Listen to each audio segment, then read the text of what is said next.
बच्चों, आज हम पढ़ेंगे पाठ 2, वर्ण और मात्राएं। बच्चों, नीचे लिखे वाक्य को बोलकर पढ़िए।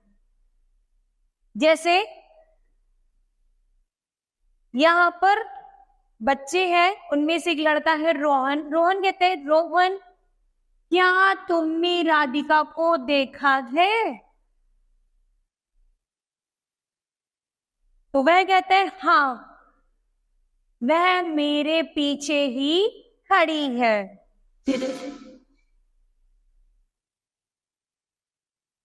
वो कहता है आपने पढ़ा और जाना कि जब हम बोलते हैं तो हमारे मुख से ध्वनियां, आवाजें निकलती हैं जिनका कुछ अर्थ होता है। यही ध्वनियां मिलकर भाषा बन जाती है। ठीक है। फिर है वर्ण ध्वनिकी। वर्ण ध्वनि की सबसे छोटी इकाई होती है। इसके और अधिक टुकड़े नहीं किया जा सकते। जैसे कि हम जो पूरे लाइन बोलते हैं उसको हम वाक्य कहते हैं। वाक्य के अंदर क्या होते हैं? शब्द होते हैं। जैसे जब हम बोलते हैं, ये हमारा वाक्य है, तो इसमें जो शब्द है वो है जब हम बोलते। फिर उसके बाद जब हमने शब्द ले लिया और उसके हमने टुकड़े करे तो क्या बन गया? जा प्लस बा। तो जा जमा बा, जा क्या है? वर्ण है, इकाई है, तो इसके और टुकड़े नहीं किया जा सकते, उसको हम वर्ण कहते हैं। परिभाषा मुख से निकली ऐसी ध्वनि जिसके टुकड़े और ना किए जा सके, उसको हम वर्ण कहते हैं। ठीक है। फिर है वर्ण के प्रकार।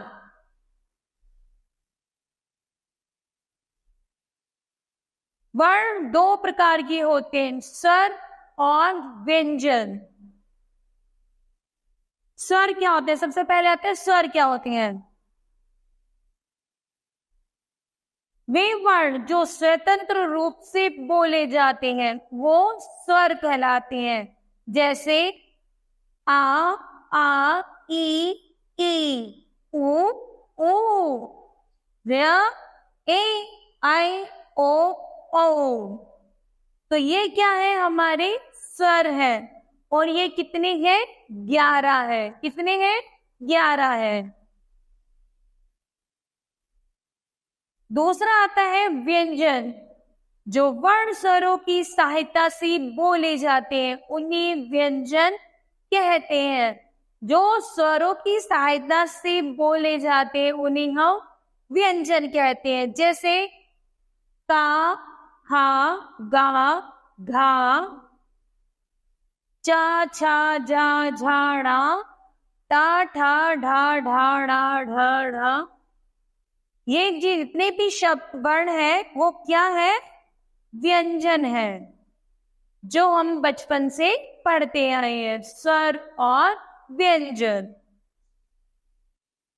उसी प्रकार कुछ व्यंजन ऐसे होते हैं जो संयुक्त होते हैं, अर्थात दो स्वर से मिलकर बनते हैं। एक स्वर और एक व्यंजन से मिलकर बनता है तो उसको हम कहते हैं संयुक्त व्यंजन। जैसे यहाँ पढ़ेंगे,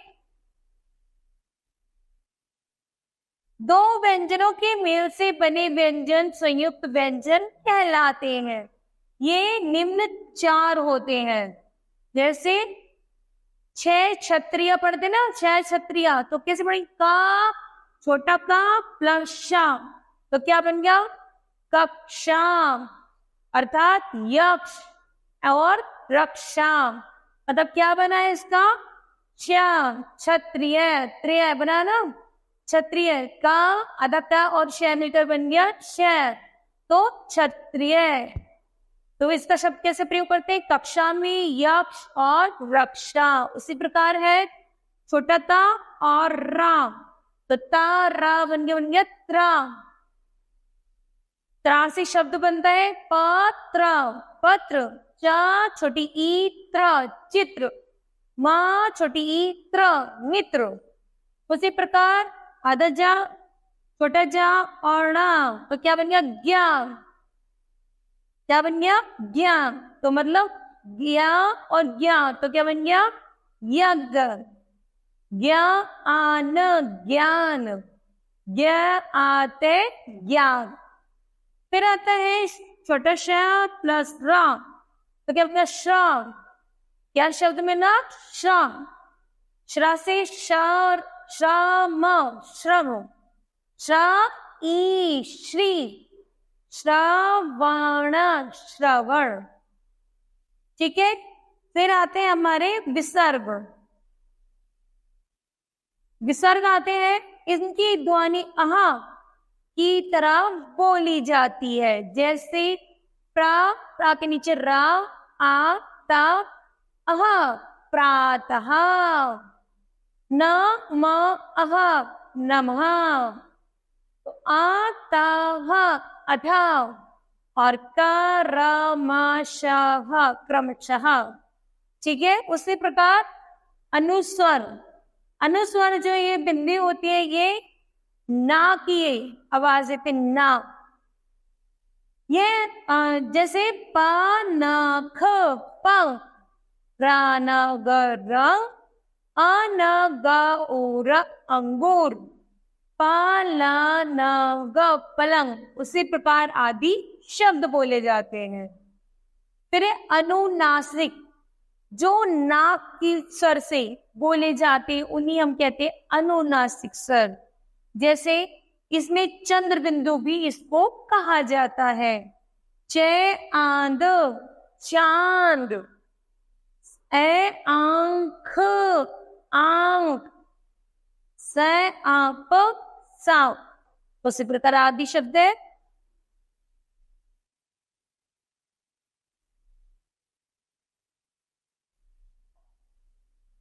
फिर आते हैं अगत ध्वनिया।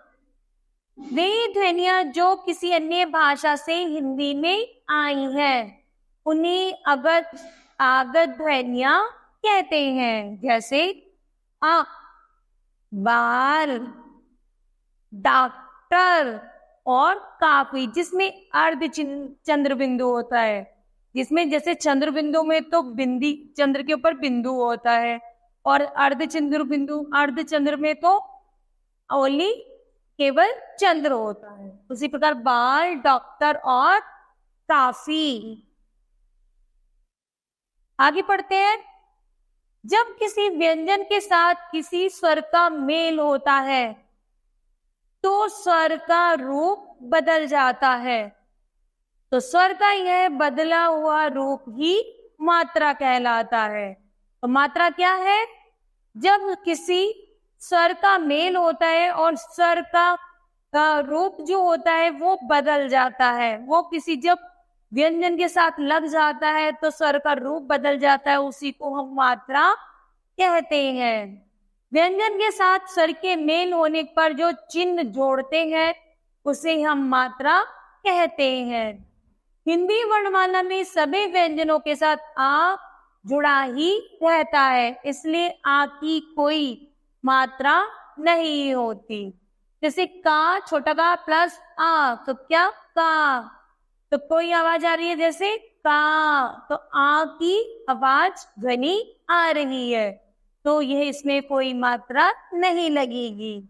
उसी पर खा प्लस आ, तो खा। जब हम बोलते खा तो बोलते तो आ की आवाज आती है, तो इसमें भी कोई मात्रा नहीं लगेगी।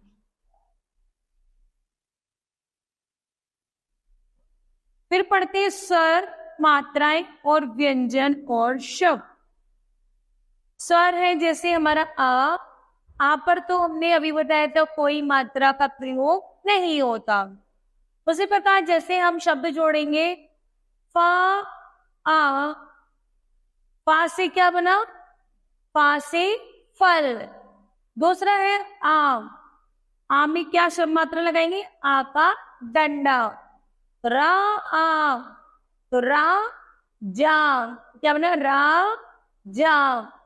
रा में आका डंडा और जाम में भी आका डंडा।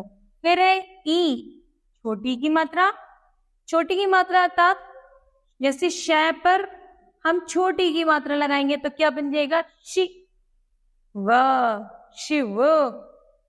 फिर बड़ी ई, तो जैसे हम तय में बड़ी ई का मात्रा लगाएंगे, तय में बड़ी की मात्रा लगेगी तो शब्द बनेगा तीर।